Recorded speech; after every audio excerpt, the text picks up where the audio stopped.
तो फ्लटर के अंदर यूआई को किस तरह से रिस्पॉन्सिव बनाना है। ऐसा यूआई जो कि वेब के ऊपर भी सही से वर्क करे और मोबाइल एप्लीकेशन के ऊपर भी। स्क्रीन साइज चाहे चेंज भी हो उसके बावजूद वो रिस्पॉन्सिव ही रहे। तो इस चीज़ को फ्लटर के अंदर किस तरह से अचीव करना है, तो इसमें हम एक विजेट का यूज़ करेंगे और वो है लेआउट बिल्डर। तो हम यहाँ पर स्कैफोल्ड जो है इसको इससे पहले हम लगाएंगे लेआउट बिल्डर। ठीक है। अब ये जो लेआउट बिल्डर है इसमें होता है एक पैरामीटर बिल्डर जो कि हमें दो चीज़ें देता है, एक कॉन्टेक्स्ट, दूसरा कॉन्सन्ट्रेंट्स। दो चीज़ें देता है। तो यहाँ पर हम लगाते हैं लॉजिक, यानी कि ये जो कॉन्स्टेंट्स है ये क्या देता है हमें, मैं अभी दिखाता हूँ। कॉन्सन्ट्रेंट्स डॉट मैक्स विड्थ और मैक्स हाइट, ये दो चीज़ें, इन दो चीज़ों की बुनियाद पर हम कंडीशन लगाते हैं। तो अब मैं यहाँ पर एक एग्जांपल दिखाता हूँ। तो हम यहाँ पर कंडीशन लगाएंगे कि इफ़ कॉन्सन्ट्रेंट्स डॉट मैक्स विड्थ, जो मैक्सिमम विड्थ है अगर वो है लेस देन 600, ठीक है, जस्ट एग्जांपल के तौर पर हम ले रहे हैं। तो अगर ये कंडीशन है तो हम ये समझेंगे कि हम मोबाइल फ़ोन के ऊपर हैं। ठीक है। तो यहाँ पर हम मोबाइल का यूआई रिटर्न करेंगे। ठीक है।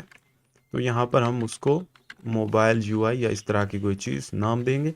तो यहाँ एक फंक्शन हम बनाते हैं नीचे, एक मिनट, ये जो बिल्ड फंक्शन है इससे बाहर यहाँ पर एक फंक्शन बनाते हैं जो कि रिटर्न करेगा विजेट, और यहाँ पर उसका नाम मोबाइल यूआई, वही जो हमने यहाँ पर रखा है, और इसमें हम रिटर्न करवा देंगे स्कैफोल्ड। ठीक है। और यहाँ पर हम कुछ भी रिटर्न करवाएं, यानी कि जैसे ऐप बार है इसमें टाइटल, तो इसमें टाइटल हम रखते हैं मोबाइल यूआई। ठीक है। अच्छा, अब एक और कंडीशन यहाँ पर, else if constraints dot max width is less than 1100। तो ये एक एग्जांपल और ले रहे हैं। तो यहाँ पर एक और कंडीशन है, यहाँ पर हम टैबलेट का यूआई रिटर्न करते हैं, विजेट टैबलेट यूआई, उसी तरह स्कैफोल्ड और उसमें ऐप बार और उसमें टाइटल। यहाँ पर हम लिखेंगे टैबलेट यूआई, तो इसको हम यहाँ लगा देंगे रिटर्न टैबलेट यूआई। ठीक है। और एल्स पार्ट में अदरवाइज यहाँ पर हम रिटर्न करेंगे वेब के लिए। तो इनमें से किसी एक को कॉपी करते हैं, यहाँ नीचे पेस्ट करने के बाद यहाँ पर हम करेंगे web UI, web UI, web UI. ठीक है। तो अब इसको देखते हैं। तो अब यहाँ पर देखें ये कह रहा है मोबाइल यूआई, तो मैं स्क्रीन को थोड़ा बढ़ाता हूँ। तो अब देखें यहाँ पर वेब इसने शो कर दिया, इससे पहले यहाँ पर ये देखें यहाँ पर टैबलेट है। ठीक है। और यहाँ पर वेब आ जाता है। ठीक है। तो जिस तरह हम स्क्रीन साइज़ को बढ़ाते या कम करते हैं उसी हिसाब से ये यूआई हमें रिटर्न कर रहा है। तो ये एक बहुत पावरफुल विजेट है लेआउट बिल्डर। इसकी मदद से हम चाहें तो मल्टीपल लेआउट्स यहाँ पर रिटर्न करवा सकते हैं बेस्ड ऑन साइज़। ठीक है। जो भी अवेलेबल साइज़ है उसी के हिसाब से हम रख लेंगे।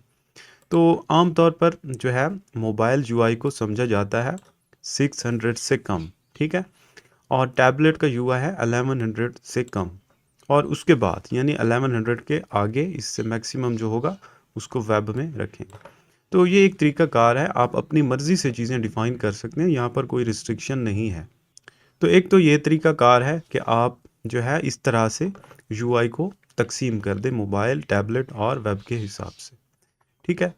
तो एक और तरीका हम देखते हैं, यहाँ पर हम इनको डिलीट करते हैं। मैं ऐसे करता हूँ कि कंडीशन बेस्ड हम रखेंगे, यहाँ पर हम करते हैं रिटर्न स्कैफोल्ड। ठीक है। तो यहाँ पर ऐप बार, तो ऐप बार में हम ऐसे करते हैं, जो टाइटल है इसमें हम मैक्सिमम साइज़ शो कर देते हैं। ठीक है। तो यहाँ पर मैं लिखूँगा साइज़, यहाँ पर हाइट और विड्थ, कंसंट्रेंट्स डॉट मैक्सिमम हाइट, और यहाँ पर इसको क्रॉस करेंगे किसके साथ, कंसंट्रेंट्स डॉट मैक्सिमम विड्थ। तो ये जस्ट ऐसे हमने शो किया है इसको। तो अब यहाँ पर हम स्क्रीन साइज को जो ही बढ़ाएंगे तो अब देखें ये चेंज हो रहा है, ठीक है, हाइट ज़रबे विड्थ। तो आप लोग यहाँ पर देख सकते हैं। तो इस तरह से ये चीज़ काफ़ी काम आती है रिस्पॉन्सिव बनाने के लिए। तो अब मैं ज़रा इसकी हाइट को चेंज करता हूँ यहाँ से। तो अब देखें हाइट चेंज हो रही है वहाँ से, ठीक है। तो इस तरह से हम कंडीशन लगाकर चीज़ों को चेंज करेंगे यहाँ पर।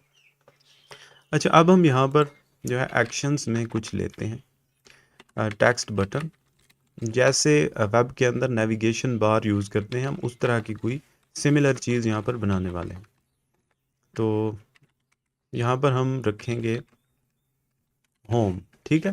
तो यहाँ पर जैसे होते हैं नेविगेशन बार में, आप लोगों ने देखा होगा वेबसाइट के अंदर।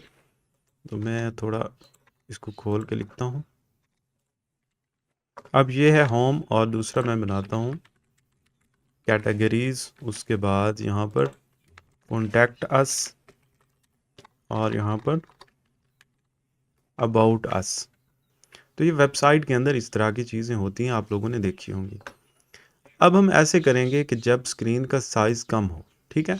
तो अब देखें स्क्रीन का साइज़ कम है तो ये इसको भी इफ़ेक्ट कर रहा है, यानी ये देखें यहाँ पर जो टाइटल हमने लगाया है।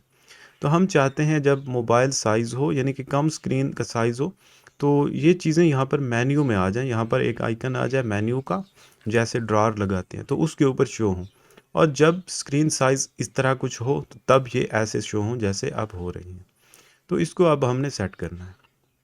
तो उसके लिए हम लोग यहाँ पर कंडीशन लगा देंगे, ये जो एक्शंस है ना, क्योंकि हमने ये एक्शंस के अंदर रखे हुए हैं, यहाँ पर हम कंडीशन लगाएंगे कि अगर कंसंट्रेंट्स डॉट मैक्स विड्थ, अगर मैक्सिमम जो विड्थ है वो 600 से कम हो, लेस देन 600, तो ऐसी सूरत में यहाँ पर नल शो करें, यानी कुछ भी शो ना करें, अदरवाइज ये चीज़ें शो करें।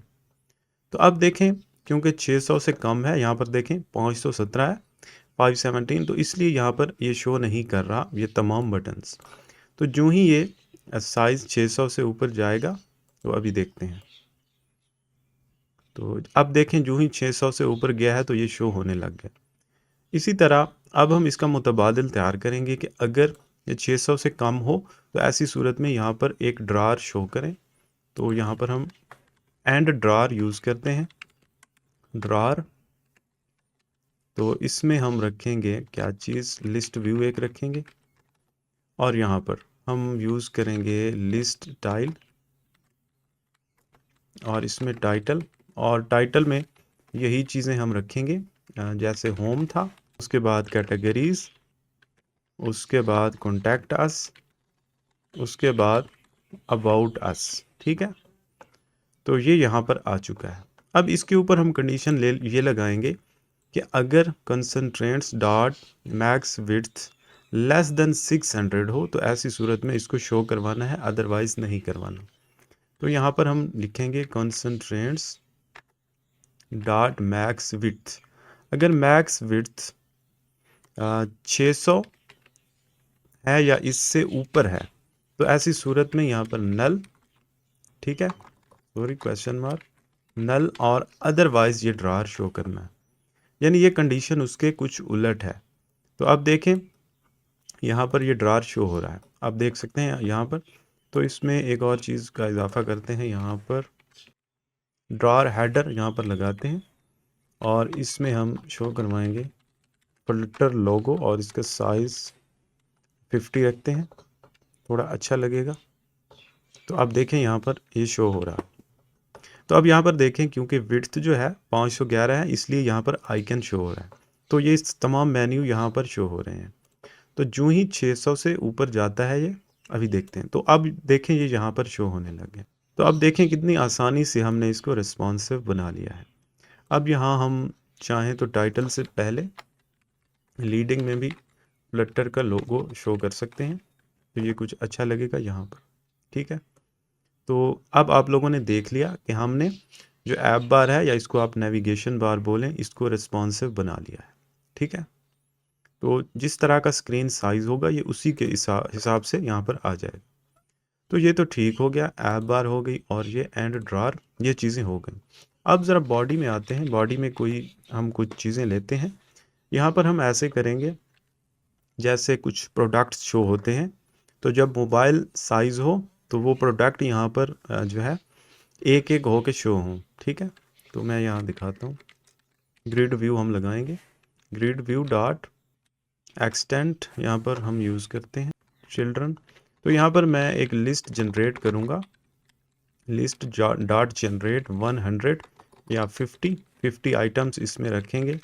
तो यहाँ हमें हर आइटम का इंडेक्स मिलेगा और यहाँ हम एक्चुअल जो है विजेट वो रिटर्न करेंगे। तो यहाँ पर कंटेनर का हम यूज़ कर रहे हैं। कंटेनर का जो कलर है हम यहाँ पर ब्लू कर देते हैं। चलें, तो अब यहाँ पर हमें एक पैरामीटर देना है, मैक्स क्रॉस एक्सेस एक्सटेंड, मसलन हम यहाँ पर देते हैं 100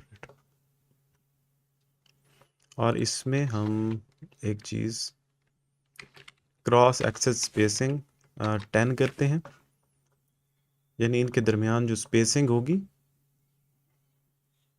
अब देखिए क्रॉस एक्सेस स्पेसिंग आ चुकी है। मेन एक्सेस स्पेसिंग भी डाल लेते हैं, यहाँ पर 10 कर देते हैं इसको।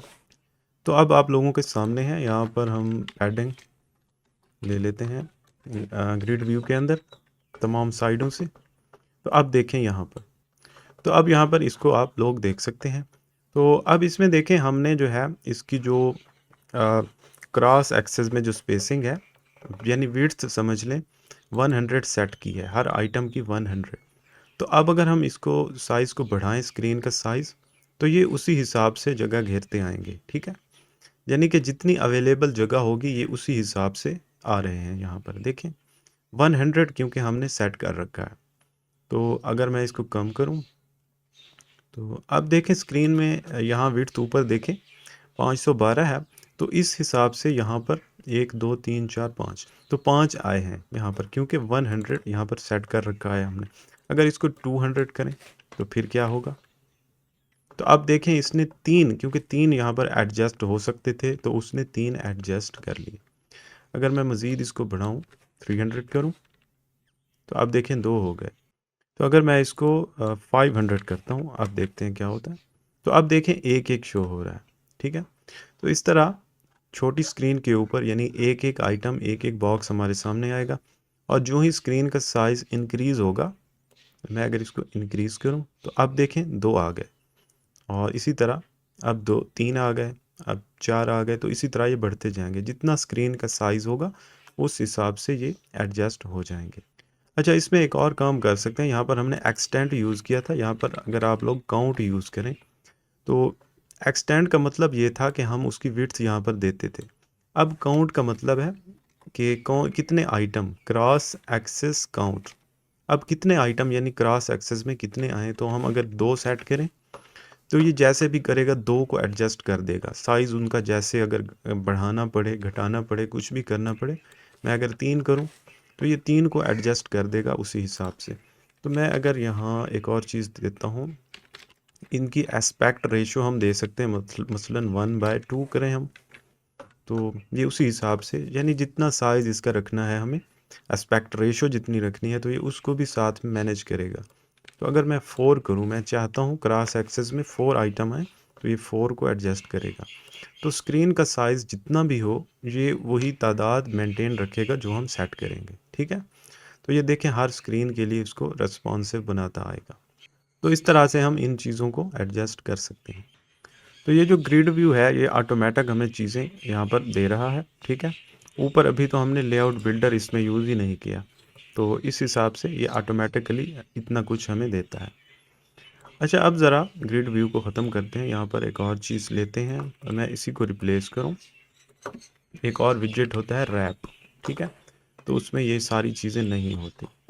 अब अगर इसको मैं दिखाऊं तो इसमें हमें यहाँ पर हाइट और विड्थ देनी पड़ेगी। ठीक है, तभी ये शो करेगा। अब इसमें भी स्पेसिंग होती है, एक स्पेसिंग हम यहाँ पर 10 करते हैं, तो ये इनके दरमियान स्पेसिंग लाएगा। एक और होती है रन स्पेसिंग, तो वो यहाँ पर इनके दरमियान स्पेस लाएगा। अब ये भी उसी तरह कुछ काम करती है। अब देखें यहाँ पर जितनी अवेलेबल जगह होगी, यानी कि ये पहले हॉरिजेंटली ऐसे चलता जाएगा, जितनी जगह अवेलेबल होगी वहाँ आइटम्स को एडजस्ट करेगा, उसके बाद ये नीचे आएगा। तो इसमें भी आप जितना मर्ज़ी साइज़ सेट करें, स्क्रीन साइज़ के हिसाब से भी आप सेट कर सकते हैं। मसलन ये जो हाइट है, यहाँ पर मैं चाहता हूँ ये जो अवेलेबल साइज़ है कॉन्सेंट्रेट्स डॉट मैक्स विड्थ उसका 20% हो, तो मैं यहाँ पर 0.2 से इसको ज़रब दूंगा। तो ये हाइट सॉरी विड्थ के लिए ये लगाना था, तो विड्थ हम देना चाहते हैं ना, यहाँ पर कॉन्सेंट्रेट्स डॉट मैक्स विड्थ, इसको ज़रब देते हैं 0.2 से, तो ये 20% इसका लेगा, टोटल स्क्रीन का 20%, यानी अवेलेबल स्क्रीन जो होगी लेआउट बिल्डर में, तो उसका 20% लेगा। अगर मैं इसको 3 करूं तो ये 30% लेगा, यानी हर आइटम 30% जगह लेगा। तो इस हिसाब से जितनी जगह होगी ये उसी हिसाब से चलेगा। तो अब देखें ये एक ही साइड पे क्यों आ रहा है, यहाँ पर क्यों नहीं आ रहा है, क्योंकि दरमियान में स्पेसिंग भी है और ये 50% ले रहा है। अगर स्पेसिंग हम ख़त्म कर दें तो ये पूरी लेगा, यानी 2 एडजस्ट हो जाएंगे। अब देखें 2 आइटम एडजस्ट हो गए, क्योंकि दरमियान में स्पेसिंग आती है वो भी काउंट होनी होती है। तो इसको अगर हम करें 45, तो अब ये चल रहा है स्पेसिंग के साथ भी, ठीक है। तो इस तरह से इन चीज़ों को आप एडजस्ट कर सकते हैं। अच्छा, अब एक और चीज़, इंटरेस्टिंग चीज़ यहाँ पर दिखाता हूँ। एक रो लेते हैं। अच्छा, अब अगर इसमें मुझे 2 आइटम रखने हैं, 2 कंटेनर ही समझ लें, एक का कलर हो रेड और दूसरे का कलर हो ब्लू, और इनका जो है हाइट मैं कर देता हूँ 100, दोनों की हाइट 100। अब इनकी विड्थ जो है सेट करनी है मुझे। तो विड्थ अगर मैं इस तरह करूँ, यानी कि इसकी मैं विड्थ करूँ 300 और इसकी भी विड्थ 300, तो अब देखें स्क्रीन के ऊपर फिट नहीं आ रहे, क्योंकि ये स्क्रीन टोटल जो है 500 में है, तो और मैं यहाँ पर 300 प्लस 300 600 बन रहा है, इसलिए यहाँ पर देखें एडजस्ट नहीं हो रही। जब 600 से ऊपर जाएगी तब ये सही से वर्क करेगी, ठीक है। तो यहाँ पर कोई ऐसी आपको सिचुएशन हो जहाँ पर आप चाहते हैं रो के अंदर 2 आइटम लूँ और वो दोनों बराबर जगह लें, तो उसके लिए आप 2 तरीके यूज़ कर सकते हैं। एक तो ये है, यहाँ पर ये जो कंसंट्रेंट्स है, constraints dot max width multiply by 2, ठीक है, इसका हाफ। और इसको भी जो सेकंड वाला है यहाँ पर भी वही चीज़ लगा दें। तो अब देखें दोनों बराबर जगह लेंगे, चाहे स्क्रीन का साइज़ जितना भी हो, ये दोनों 50-50% जगह लेंगे, ठीक है। तो इस तरह भी 50% आप ले सकते हैं। और दूसरा तरीका ये है कि इसको मल्टीप्लाई बाय 0.5 कर दें, तो उसका भी एक ही मतलब है, मल्टीप्लाई बाय 0.5, तो 50-50% दोनों लेंगे। अगर आप चाहते हैं ये 30% ले और ये 70%, तो इस तरह आप लोग ले सकते हैं, ठीक है। तो जितना भी स्क्रीन साइज़ होगा, सॉरी, जितना स्क्रीन साइज़ होगा ये उसी हिसाब से 30 और 70 लेंगे दोनों, ठीक है। अच्छा, इसका एक और तरीका है, अगर आप चाहते हैं दोनों बराबर जगह लें, तो इन दोनों की विड्थ ख़त्म करें और इनको रैप विद एक्सपेंडेड कर दें, रैप विद एक्सपेंडेड, और इसको भी रैप विद एक्सपेंडेड। तो अब दोनों एक्सपेंडेड हैं, दोनों बराबर जगह लेंगे, ठीक है। दोनों फुल कोशिश करेंगे कि ज़्यादा से ज़्यादा हमें जगह मिले, ठीक है। और इस एक्सपेंडेड के अंदर एक प्रॉपर्टी होती है फ्लैक्स की, यहाँ पर फ्लैक्स बाय डिफ़ॉल्ट ये 1 होती है। अगर इसको मैं 2 करूँ तो अब ये डबल जगह लेगा, इसकी निस्बत ये डबल जगह लेगा, क्योंकि इसमें फ्लैक्स 2 हो गया और उसमें अभी तक फ्लैक्स 1 ही है। तो ये फ्लैक्स को आप जितना बढ़ाते जाएंगे ये दूसरे के हिसाब से उतनी जगह ज़्यादा लेगा। अगर इसमें भी 3 करूँ तो दोनों के बराबर हो जाएगा, ठीक है। अगर ये दोनों बराबर होंगे, बराबर जगह लेंगे, कोई कम ज़्यादा होगा तो ये उस हिसाब से जगह को सेट कर लेंगे, ऑटोमेटिक एडजस्ट कर लेंगे। अच्छा, फिक्स जो है, फिक्स हाइट विड्थ, ये चीज़ें आप लोग इस चीज़ से अवॉइड किया करें, ये ना दिया करें। हाँ, इसमें ऐसा है जैसे ये रो है ना, अब रो है, रो के अंदर आइटम आप रख रहे हैं, तो इसमें एक्सपेंडेड जो लगेगा वो रो के हिसाब से होगा, हॉरिजेंटली फैलेगा। अगर ये कॉलम हो, ठीक है, कॉलम, अब यहाँ पर जो है विड्थ मैटर नहीं करेगी, अब हाइट मैटर करेगी। अब ये हाइट के हिसाब से रखेगा। अब देखें, क्योंकि ये कॉलम है तो अब ये हाइट के हिसाब से रखेगा, विड्थ चाहे जो भी हो। यहाँ विड्थ आप लोग 300 कर सकते हैं। तो कॉलम के अंदर जब एक्सपेंडेड लगाते हैं तो वो हाइट के हिसाब से चीज़ों को फैलाता है, और रो के अंदर विड्थ के हिसाब से। अच्छा, एक्सपेंडेड से मिलती जुलती एक चीज़ फ्लैक्सिबल भी होती है। बज़ाहिर ये दोनों एक तरह से काम करते हैं, लेकिन इनमें थोड़ा सा डिफरेंस है। इनमें फ्लैक्स मैं ख़त्म करूँ अगर, अभी मैं दिखाता हूँ इनमें क्या डिफरेंस है। तो मैं ऐसे करता हूँ, इनको रो में दिखाता हूँ, इस तरह बेहतर समझ आएगी। मैं इसकी हाइट 300 और इसकी हाइट भी 300 करता हूँ। अब मैंने एक जगह फ्लेक्सिबल लगाया, दूसरी जगह एक्सपेंडेड, तो बज़ाहिर ऐसा लग रहा है कि दोनों एक जैसे हैं, लेकिन ऐसा नहीं है। तो अभी मैं दिखाऊँ, अगर एक्सपेंडेड के अंदर मैं अगर विड्थ देना चाहूँ मसलन 100, तो इसकी कोई अहमियत ही नहीं है।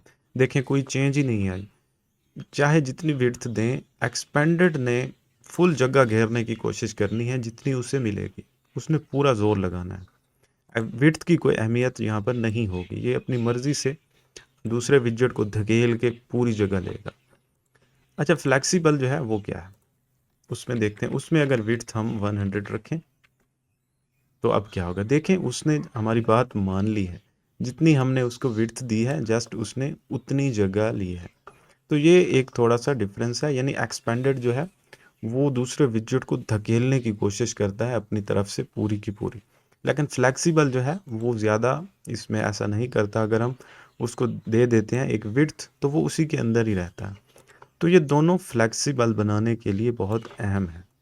तो उम्मीद करता हूँ इन चीज़ों की समझ आ गई होगी। जहाँ पर जैसी सिचुएशन हो उसी हिसाब से स्क्रीन को रिस्पॉन्सिव बनाते हैं।